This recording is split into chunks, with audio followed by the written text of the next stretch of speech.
Oakley dokley neighbors, here goes the next part. I do want to say that I'm not sure how great these videos are. I don't have a camera person. I'm doing this all on my own.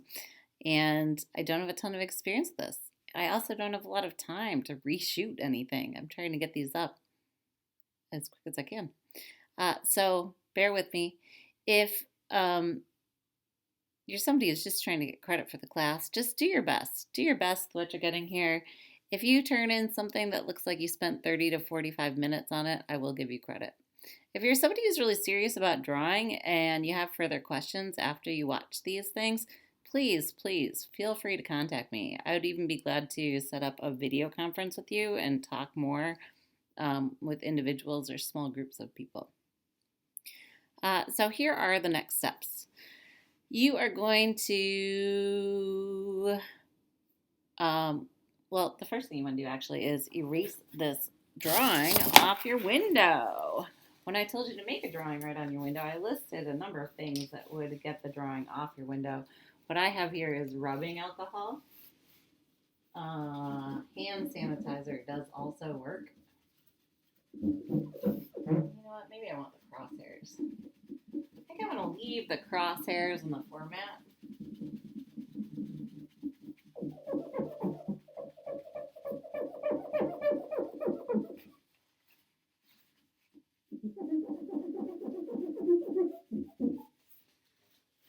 Incidentally, hand sanitizer works because it has alcohol in it.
So this will come off my window completely later. I've intentionally left the edges for reference and the hint of the crosshairs here.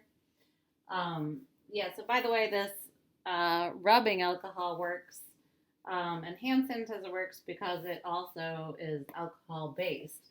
Markers are you generally have two different types. There's water based markers, or there are alcohol based markers. A water based marker would not stick to something like glass, but could be cleaned off of other surfaces using water or soap and water.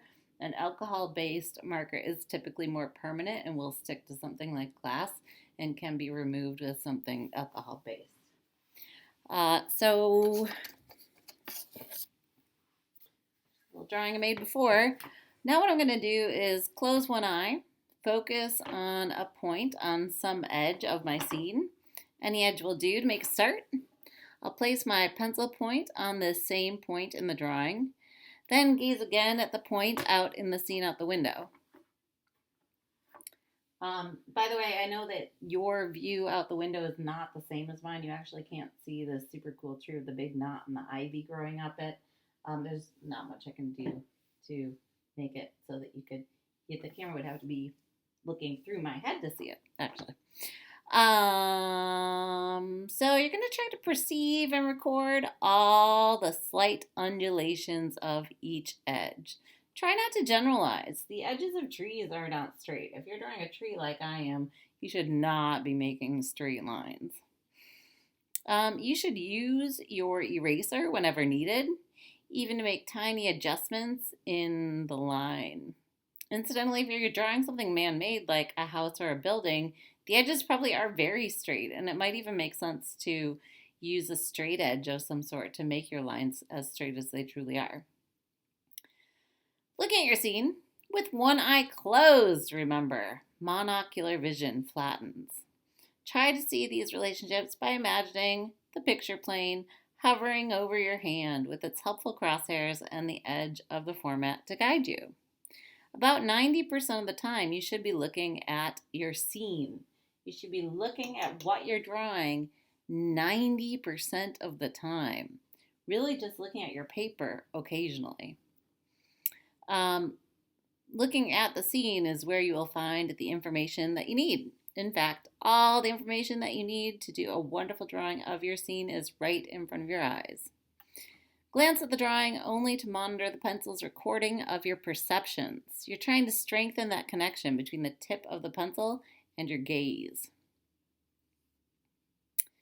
So you look down to check the relationships of sizes and angles to pick a starting point for a new contour. Concentrate on what you see, wordlessly sensing to yourself, how wide is this part compared to that, and so on. Move from contour to adjacent contour. If you see spaces between objects, use this information as well. These are negative spaces. Think, how wide is that space compared to the width of that shape? Remember to try not to name things. Try not to say tree. Try not to say house, even in your own mind. Try not to say fence. They're all just edges, spaces, shapes, relationships. Again, be sure to keep one eye closed at least a good portion of the time. Now I'll draw and I'll speed up the video.